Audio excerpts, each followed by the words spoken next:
Hi there, and thanks for joining us on Behind the Investigation. I've got a very special guest today, Andy Parati. I'm always obsessed with your work.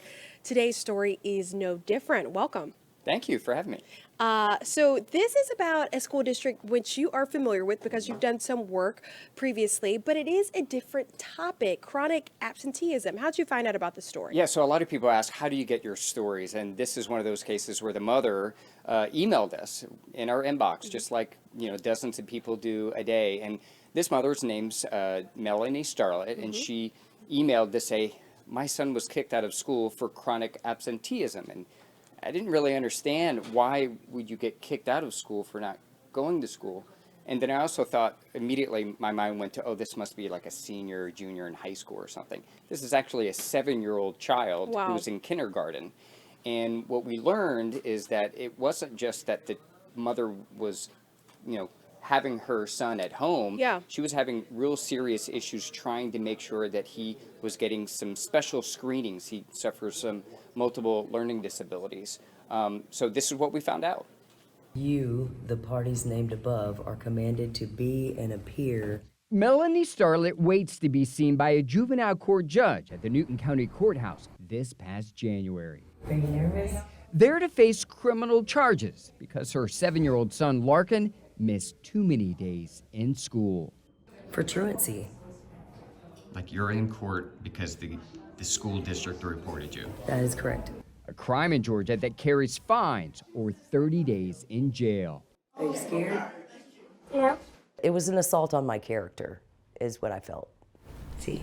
In addition to facing criminal charges, her son was also kicked out of West Newton Elementary for absenteeism. School records obtained by Atlanta News First show Larkin missed 22 days of school since August. But that's not the full story. Most of the absences were marked by the school as excused. Is that the tree? Melanie says many were for medical appointments for Larkin, like a psychological evaluation and speech and language screenings. You can wear your hat if you want to. It's Mario time. Her son suffers from multiple learning disabilities. He says, I'm not smart. He says, I wish I could talk right. I know my mouth doesn't work right. When he says that, how does that make you feel? It breaks my heart that he's been made to feel that way.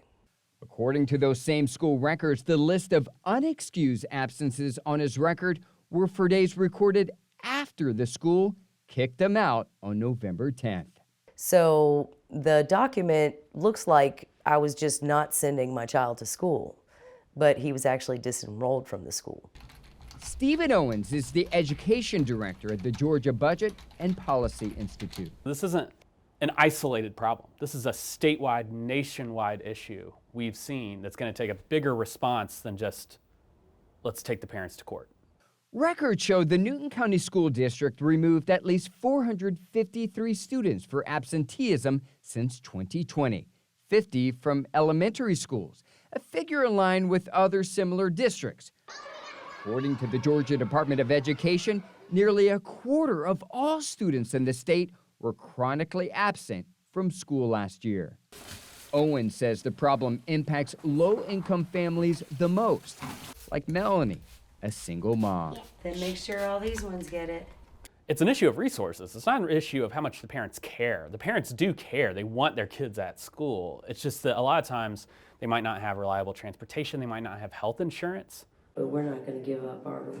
Back in court, Melanie's hearing lasted just 3 minutes, 10 seconds. The judge ordering her to return in 60 days after the school approved her request to enroll Larkin into a temporary homebound teaching program. Speaking out now to warn other parents. To prevent this from happening to someone else, because, these children are missing out on education. So this is really interesting, Andy. I mean, we could raise the question, was that a bit heavy-handed by the district? But ultimately, this case has been figured out, at least in the court system, right? What's next for the family? So unfortunately, this mother has to go back to court sometime in March in front of a judge to find out whether this program that she has put her child in, by the way, the school district only approved it after recommending criminal charges against her and kicking her son out. Wow. Into this program to find out whether it's working, to find out whether this child is being seen by a teacher. And this case is specific because this child's issues and making sure they have the access to resources. And it's so phenomenal that you profiled this family, but this goes beyond this family. I like that you brought in the other data for the rest of the state. It seems like chronic absenteeism is an issue for Georgia. Yeah, just like that expert, that education director at the Georgia Budget and Policy Institute said that this is a state problem. 23% of all children in Georgia last year were considered chronically absent. So what's the definition of chronically absent? It's missing 10% of the school year. That's about 18 days. That's almost a month of missing school. And there are a number of factors for that. But the main thing is that most of these parents want their kids in school, but they have transportation issues. Maybe they don't have insurance and they have to go to multiple doctors, or their child's sick. So it's more of a systemic societal issue that school districts probably can't handle on their own. But what some believe is that sending the parents to court is simply not the answer. What's been the reaction to this story so far, whether it's from the district, teachers that work in the district, or just community members? What's been the response? I think the response, at least socially online, is that they feel bad for this mom, and they've had this experience happen to them as well, and they wish that the school districts wouldn't have to automatically go this route when this happens, and instead of maybe meeting the parent in the middle of like, hey, what resources do you need?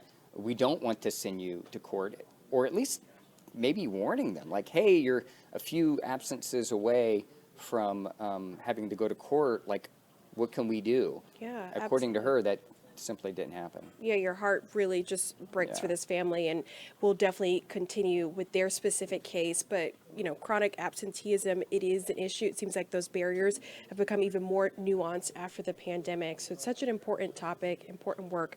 Thanks so much for this story, Andy. And to our viewers and our listeners, don't forget you can watch and listen to Behind the Investigation across all platforms. Thanks so much for joining us.